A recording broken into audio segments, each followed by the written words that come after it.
Welcome to the Human Capital Innovations Podcast, your go-to source for personal, professional, and organizational growth and development. We hope you tune in often for all things people management, organizational development and change, organizational leadership, and social impact related. Maximize your personal and organizational potential with Human Capital Innovations Podcast.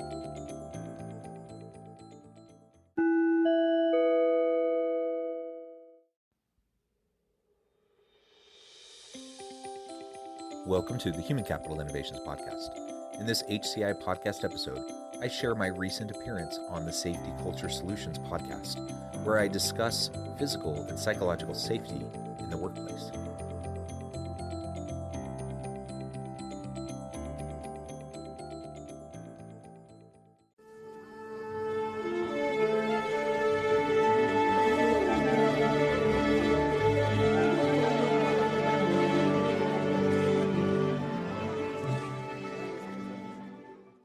Today, joining us, we have Jonathan H. Westover, PhD.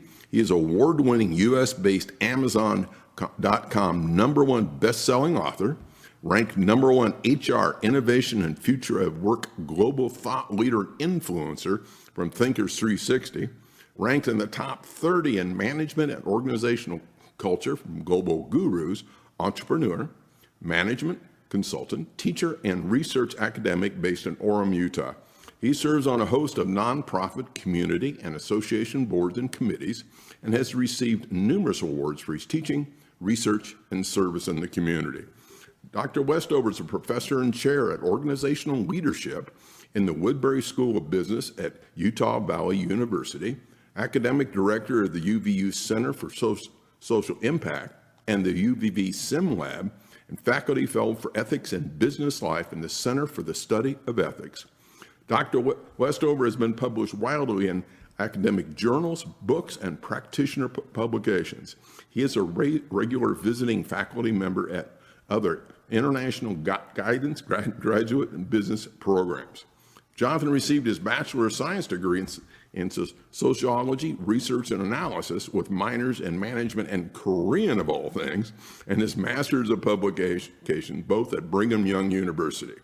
He received his PhD in sociology at the University of Utah.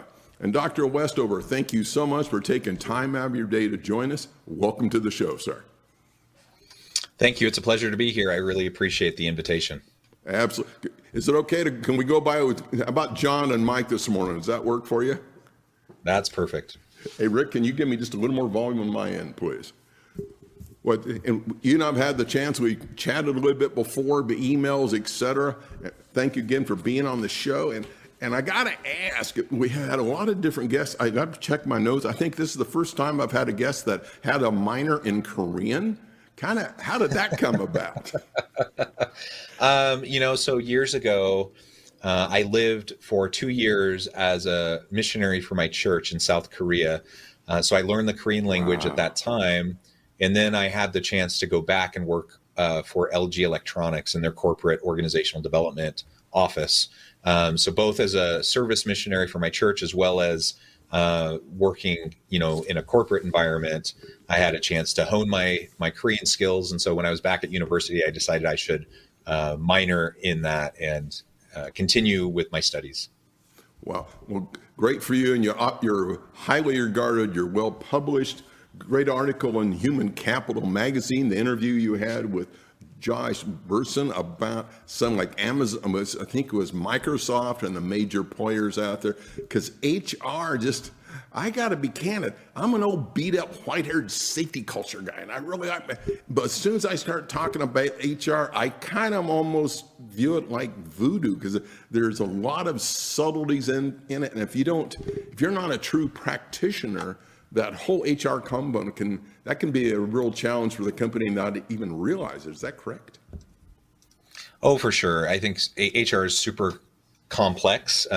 It's a combination of a lot of fairly straightforward, simple things that need to be done consistently and done well and executed well every day. But then you have the bigger picture strategic elements of people management and organizational leadership that falls into the HR arena. That's really, really important to carefully consider and figure out how we can best implement within organizations. And that's a little bit more difficult. So ultimately, I spend a lot of my time trying to help students as well as companies better understand their people management processes, how to be more effective, and ultimately drive value in the marketplace through their people in the organization. It's excellent. And part of what I've seen is so critical in the world of safety culture, undoubtedly in HR as well, is that personal accountability, responsible for your actions. One of my friends who was HR director for a very large company, and they had about 4,000 people, they went to do a intervention with one of their employees, and they're going to put him on this 90-day plan, and here's your goals, and this is why we're here, and here's some of your success factors. He got so offended and incensed, within 20 minutes became a termination, because he refused to accept it, and he was an older gentleman. He'd been there forever. Nobody's treated me this way before. You really don't understand how good I am. So it all became about the me conversation. And to their credit, they handled it exceptionally well. For our viewers today, I think we have some active mice in parts of the building. So everyone, you think there's a thunk or something, that's not me taking a nap. So please bear with us. And after the break, here's a teaser. We're going to be talking about Dr. Westover. I think it's his brand new book. Here's a teaser, The Alchemy. There we have Truly Remarkable Leadership. And I think it's going to become a must read for all of our viewers. So as we look at safety culture, kind of that 50,000 foot look, is there some good indications or attributes that you can observe when you've got a positive safety culture? Yeah, I think ultimately, if we're trying to drive safety within an organization, I see it in a couple of primary ways. One is physical safety. And so that's often what we are referring to when we talk about safety culture. Let's create a culture where everyone knows that they're mutually accountable for the physical safety of themselves and everyone around them within the workplace. But we also have psychological safety. Psychological safety is equally important, and it goes hand in hand with physical safety.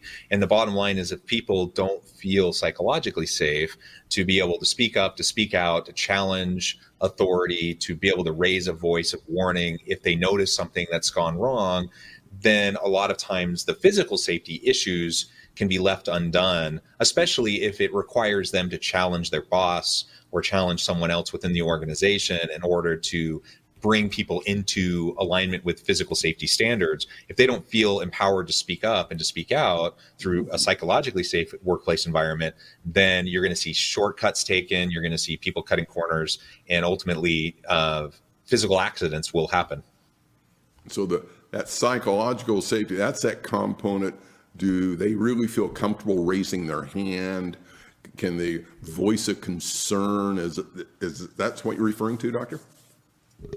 Yeah, ultimately, it's about how comfortable I feel in the context of my team to be able to speak up, to speak out, to raise concerns. Do I feel ultimately like if I speak up, I'm going to be punished in some way, either directly or indirectly, sometimes even passive aggressively? Or do I feel like people will accept my feedback and they'll pay attention to what I'm sharing so it can drive positive change for the team? And ultimately, a lot of times what happens in organizations, even when you have well-meaning managers, well-meaning leaders, even with good policies, practices, and procedures in place to try to ensure safety, that if ultimately I have a leader with more of a command control model to their leadership style, I'm not going to feel as comfortable speaking up or challenging them if and when I see problems.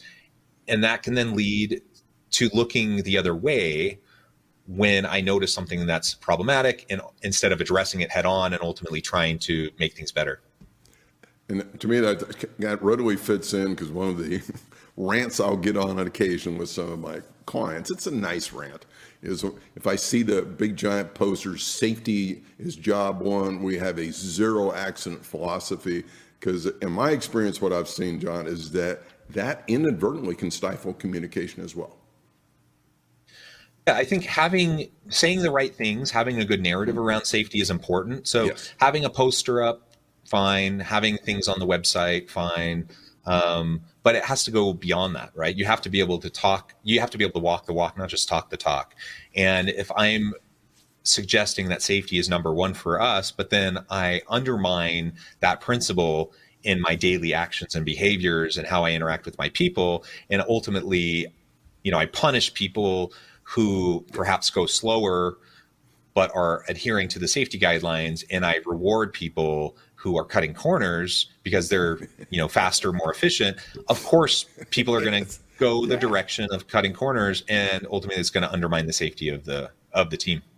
Absolutely correct. When you're talking about psychological safety, as my viewers know, I've talked a lot about Deepwater Horizon over the years, and the day of that explosion, they had, to take it down to about a 1-minute discussion, they had 2 piping system, and they should have been the same amount of PSI. In this case, one read around 1,300 PSI. The other line read 0. So the engineers on the drilling platform, they got one of the tool pushers there, roustabouts, trying to figure out what's going on. The tool pusher says, we had the same issue in Argentina 4 years ago. I slapped with a spud wrench and it reset. And everybody they didn't even nod their head. They kind of stood there, and so they went their own directions. After that unfortunate explosion and loss of life, when those engineers who were standing with the tool pusher, when they interviewed him, no one had any idea what the tool pusher was talking about. But likewise, unfortunately, no one really felt comfortable enough to raise their hand and say, I'm really confused how you think hitting this valve with a spud wrench is going to reset these dramatic differences in PSI on the 2 piping systems. Yeah, exactly. So we need to create an environment where people really can challenge authority and speak up and speak out. And that goes contrary to how a lot of people see leadership. And they see that as a sign of weakness if they allow their people to be quote unquote insubordinate. Well, it's not insubordinate if people are trying to hold each other accountable to maintain the quality standards, the safety standards that the organization has. Exactly correct. So if you've had a chance to talk with many leaders of companies over the years, again, you're held in very high regard. So if there was one critical skill that you would ask them to work hard to practice every day as a leader to reinforce or enhance their positive safety culture, what would be that critical skill?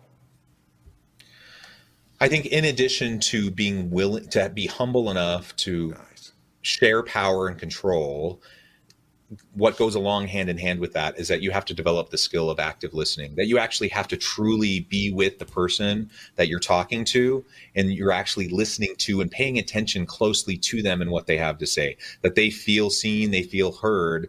And ultimately, when people feel that way, you develop relationships of trust, and people are more willing to speak up and to speak out. And so when you see organizational cultures and dynamics where people aren't speaking up, where people aren't, they don't feel comfortable, they don't feel safe, and ultimately they don't feel heard. They feel like there's no point in raising an issue because no one's going to pay attention anyways, and all it's going to do is hurt me.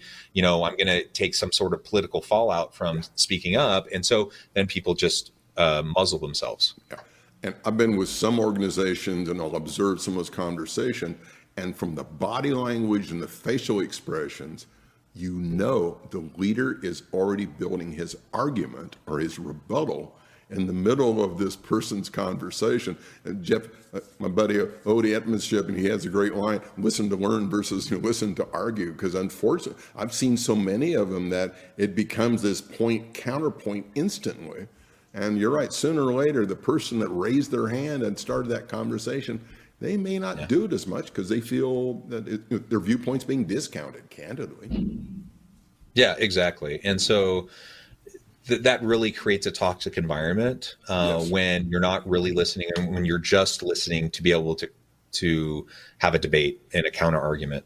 That's the antithesis of like active, positive listening strategies with others that are around you. Okay, big question for you before we go to break. From your perspective, is it possible to actually measure the impact of having a positive safety culture, or is it more kind of organic? Well, I think certainly there's organic elements to safety culture, and we want to promote formal and informal approaches, right? I think anything to systematically embed and integrate safety culture throughout the organization is a positive. But absolutely, you can measure it. You should be tracking safety metrics. If we're talking about physical safety, of course, you're going to be tracking things, like understanding the frequency of injuries, the type of injuries, where they tend to occur, and what remediations are happening, what training you're doing to try to counterbalance it. And then you can show impact metrics on the improvement of the behaviors after the trainings. And so these are just a couple examples of the types of things we need to be thinking about in terms of assessment, outcomes, metrics, just really trying to understand what you're accomplishing through the type of safety environment you're trying to create. Culture is harder to measure, but ultimately behavior speaks for culture, right? And so if you have a lot of injuries in the workplace, then clearly there's not a safety culture there. And you need to not only think about policies, practices, procedures, safety measures, but you need to think about the broader cultural issues that are undergirding all of that. Exactly. One of my companies I'm working with right now, and I'm talking my ideas for metrics. I said, well, have you looked at the work package that go to the field for them to perform their activities?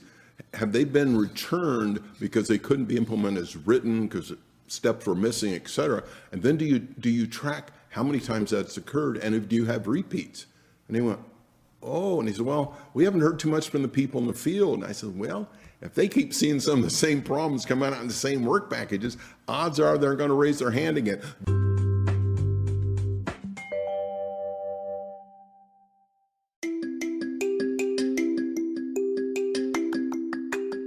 I'm excited to announce the publication of my new book from HCI Press, Bluer Than Indigo Leadership: The Journey of Becoming a Truly Remarkable Leader. Early in my adult life, I learned about an Asian proverb that translates as bluer than indigo. If you think about the color indigo, it is a brilliant, deep, and vibrant blue, what some would call the bluest of blues. To have something that is bluer than indigo is rare and truly remarkable. Contrary to popular myth, there is no one-size-fits-all or cookie-cutter approach to effective leadership. There's no silver bullet, no secret sauce, no go-to model that will solve all of our problems. The truth is, great leaders have all had their unique strengths and flaws, and have all had to discover and then pave their own distinctive path in their life's journey to fulfill their leadership potential. Bluer Than Indigo Leadership will help you discover your own path and explore those ordinary, everyday actions that will help you respond to an uncertain future and produce extraordinary results for individuals, teams, and organizations.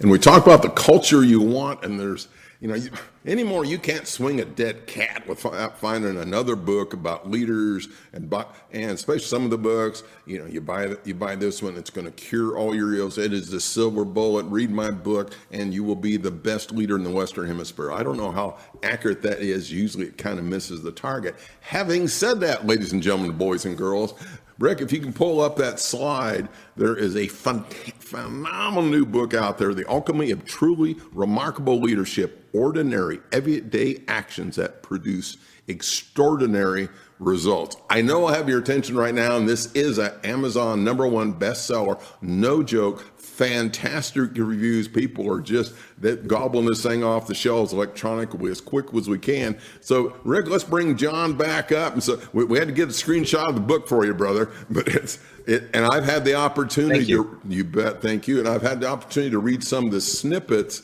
and you've got #1, you got a great, it's easy to read. So your writing style, I think, is accommodating even to the kind of lower tier people like me that any word with more than about 3 syllables, I got to go Google it or something. And one of the phrases that's in there, because I figure we got to tease the viewers a little bit, bluer than indigo. I think I got that correct. Can you give us an insight? Because that's a great phrase, by the way. Yeah, and I really do love that phrase. In fact, I have another book that just came out about a month ago, and that's the title, "Bluer Than Indigo Leadership." So I take the concept that I introduce in the Alchemy book, and I flesh it out and explore it more in the book that was just released. But "Bluer Than Indigo" comes from my background in Korean. So I had lived in Korea. I love the culture. I love the people. I love the language. And very early on, I started to learn these proverbs, these Asian proverbs that were that come from ancient wisdom, Confucius, Buddhist teachings. And "Bluer Than Indigo" was one of them. The idea here is that indigo is the bluest of blues. It's a word we don't use all that often. We don't describe colors as indigo all that often. But when you think about indigo, it's the bluest of blues. It's a deep, vibrant blue. And you think about Asian culture, and you think about the deference and the reverence that is given to leaders, to teachers, to the elders, to people high in society. And if we think about those individuals as indigo, so a teacher who's a remarkable person, they are indigo. Well, the whole idea behind this proverb is that we need to help people to become bluer than indigo, or greater than ourselves. So if I'm a great teacher, Cool. if I'm a great leader, the best indication of my greatness as a leader or a teacher is because I'm developing the people around me to surpass my own greatness.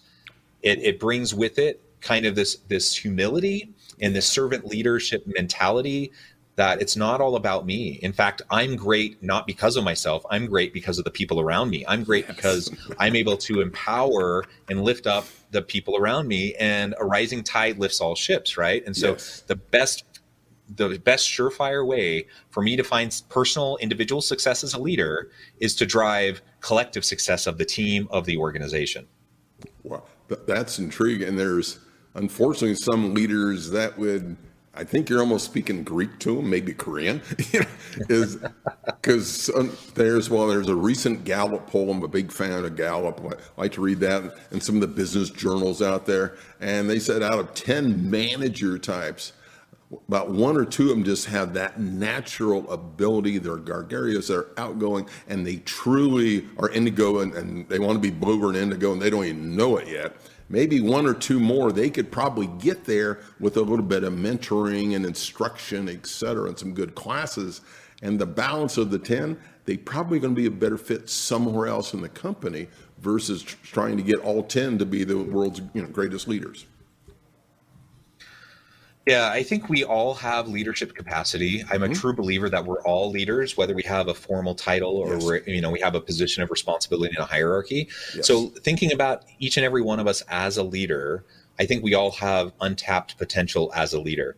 And unfortunately, because a lot of people don't have background or understanding of leadership principles, we tend to mimic what we see other people around us doing. And if I only have bad examples around me of people who are authoritarian styles, who use command control methods, people who are more punitive, fear-based leaders, if that's the only thing I have to go off of, which frankly is a lot of what most people have to go off of, then I'm going, regardless of my intention, I'm going to end up perpetuating that kind of a style. Even if I want to be, a people-centered leader.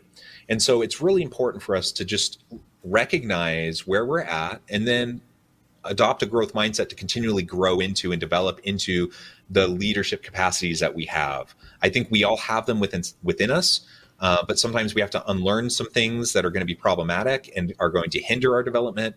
And then we need to, once we kind of break that down, then we can start to rebuild our foundation and rebuild into a more healthy direction in how we interface with the people around us. Excellent. I think another topic in the book, I'll paraphrase a little bit, is that you want to have the capability for people can feel safe to fail. Something on that line? Yeah, absolutely. And this goes back to what we were talking about a little bit with the psychological safety conversation with safety culture. People need to feel safe to try new things and to challenge the status quo and even to fail.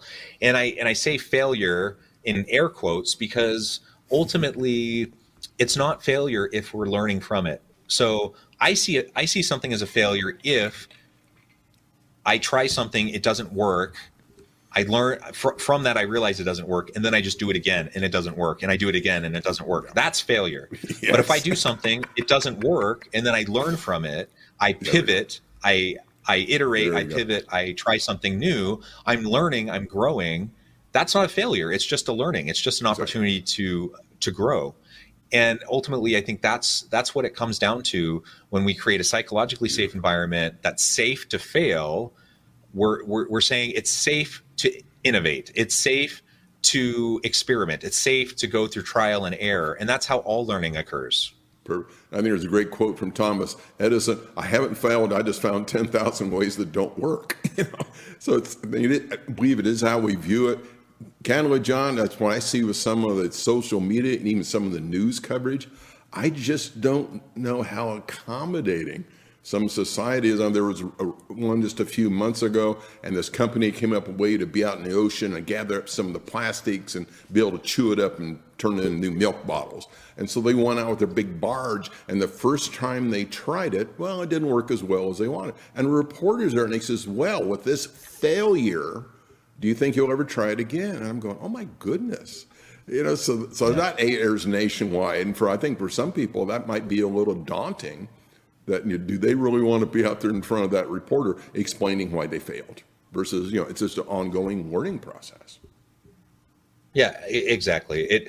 We all go through that process continually. So we have to adopt a growth mindset. Perfect. We have to adopt an abundance mindset, and we have to recognize that the name of the game, if we're trying to innovate within organizations, is to create an environment where people feel safe to try new things, to pivot, to iterate, and ultimately through that experimentation, you can come to new positive solutions. So fall forward, fail fast. If we're going to have things not work out, let's not waste $1 million on it. But we can do experiments, right? That's the whole idea, is that we do experiments to figure out what's working, and then we can scale from there.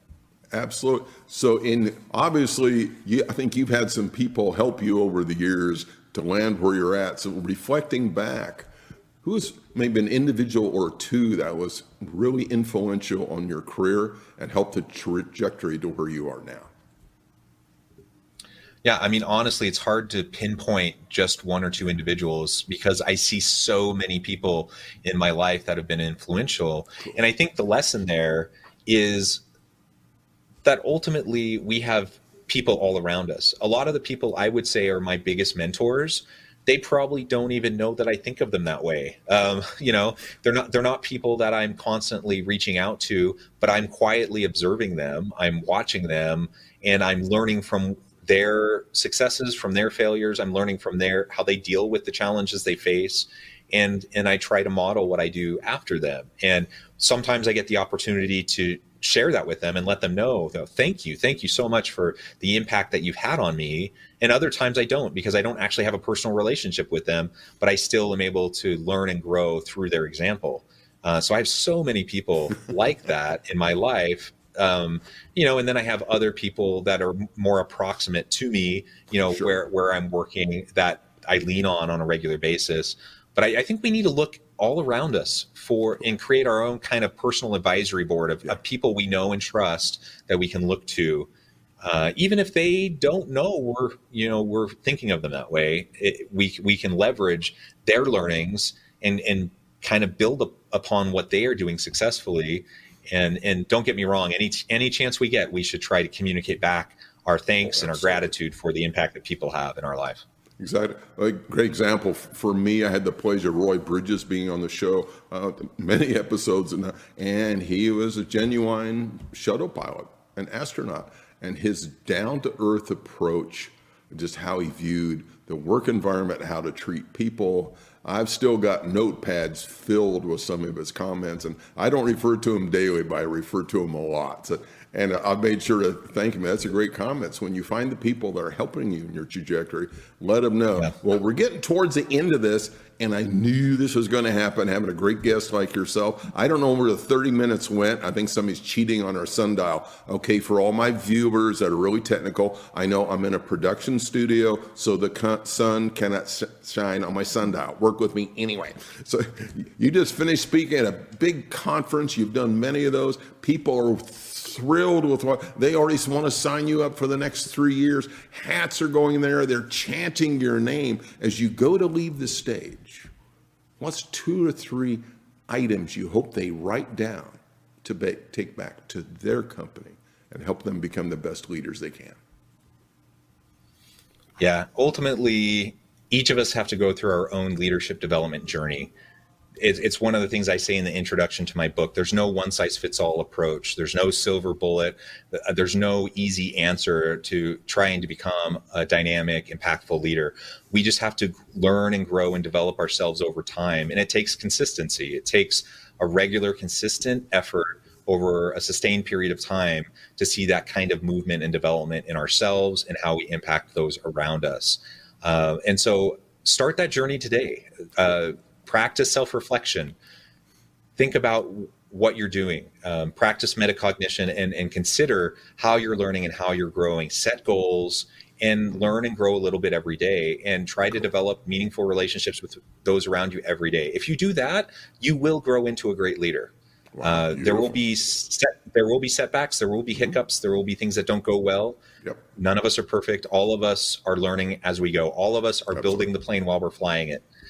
So don't be afraid of the journey because you don't know everything. Start the journey now, and before you know it, you're going to have lived a really fulfilled, love-filled life where you've had the opportunity to impact so many people around you. Yeah.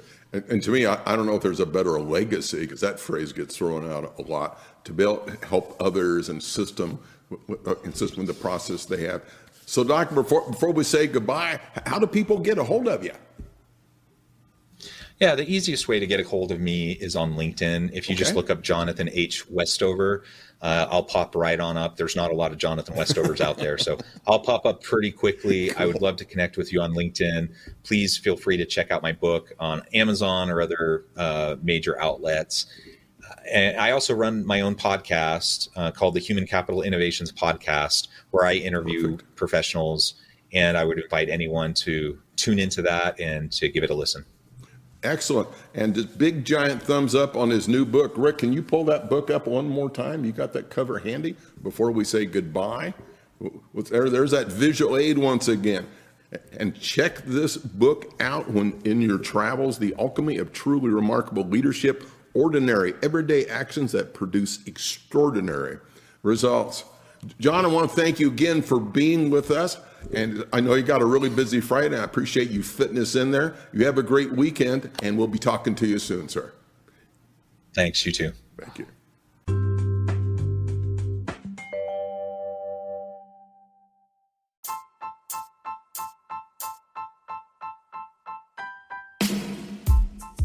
The Alchemy of Truly Remarkable Leadership. Ordinary, everyday actions that produce extraordinary results. Consider how the nature of work has shifted over the past 50 years. With increased globalization, rapid technological advancement, and the shift in economic composition, the average job of today looks very different than the average job of 50 years ago. What will the jobs and organizations of tomorrow look like? Moreover, what does this all mean for organizational leaders? What are the core competencies and capabilities of organizations and their leadership that are prepared for continued disruption and geopolitical and socioeconomic shifts? Regardless of what the future holds, increasingly, leaders need to be socially minded, data-driven, decisive, champions of talent, and disruptors of the traditional notions of leadership, teams, organizations, and work.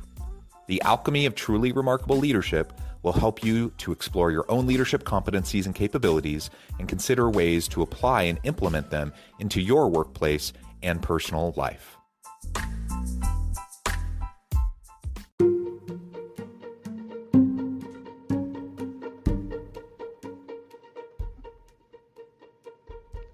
Check out Human Capital Innovations magazine, Human Capital Leadership.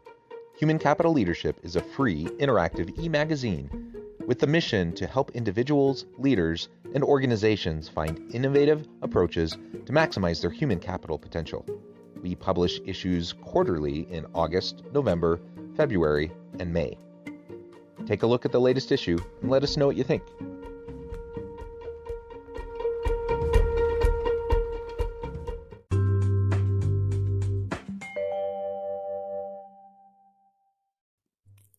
Thanks again for joining us for this episode of the Human Capital Innovations Podcast. I hope you stay healthy and safe and that you have a great week.